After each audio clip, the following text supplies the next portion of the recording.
લાંબા પ્રવાસે બહારગામ જવાનું થાય ત્યારે ઘરમાં વિરાજતા વાલા ઠાકોરજીની સેવા કેવી રીતે કરવી? ઘણા વૈષ્ણવો પ્રવાસમાં આનંદ વચ્ચે મનમાં સતત ચિંતા અનુભવતા હોય છે. પ્રભુ પાછળ એકલા રહી ગયા. તો આજે આપણે આ વિડીયોમાં 3 સમાધાન જોઈશું. પ્રભુને સુખ શયન કેવી રીતે કરાય, માનસી સેવા કેવી રીતે થાય છે અને અન્ય વ્યક્તિને સેવા સોંપી શકાય. વિડીયો ખૂબ ઉપયોગી છે, માટે અંત સુધી જરૂર જોજો.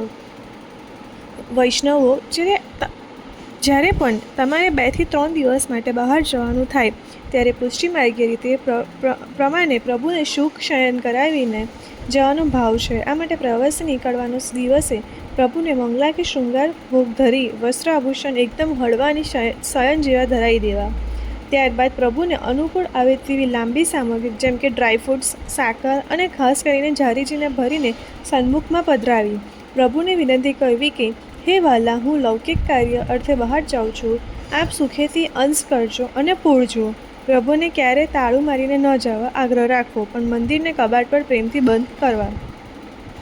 હવે પ્રશ્ન એ થાય કે આપને તો બહાર આવી ગયા, પણ આપનું મન પ્રભુમાં કેવી રીતના પોરવાઈ રાખવું?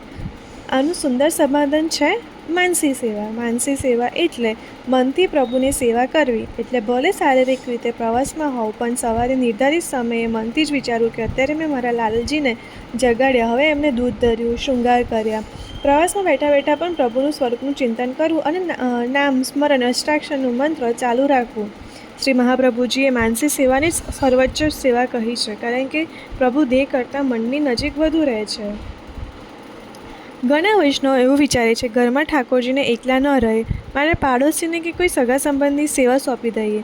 પણ પુષ્ટિ માર્ગનો કડક નિયમ છે કે જેમના ઠાકોરજી હોય સેવા એમને પોતે જ કરવાની હોય છે. જો કોઈ વ્યક્તિ બ્રહ્મ સંબંધ લીધેલું ન હોય અથવા જેમની રહેણી કરની અને આહારની વૃદ્ધિ પુષ્ટિ માર્ગે ન હોય તેમને સેવા ક્યારેય ન સોંપવી. હા, જો તમારા ઘરમાં કે કોઈ અન્ય વૈષ્ણવ સદાય હોય તે નિયમો જાણતા હોય તો તેમને સોંપી શકાય છે.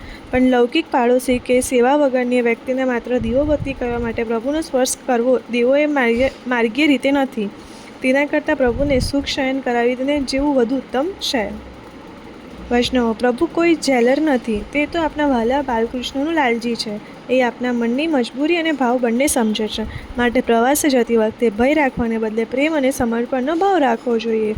આશા રાખું છું આ માહિતી તમારી મૂંઝવણને દૂર થઈ હશે. આ વિષય પર તમારા શું વિચાર છે તે કમેન્ટ બોક્સમાં જરૂર જણાવજો. માહિતી સુંદર લાગી હોય તો અન્ય વૈષ્ણવ સાથે વિડીયોને ચોક્કસ શેર કરજો અને ચેનલને સબસ્ક્રાઈબ કરજો. કમેન્ટમાં જય શ્રી કૃષ્ણ લખજો.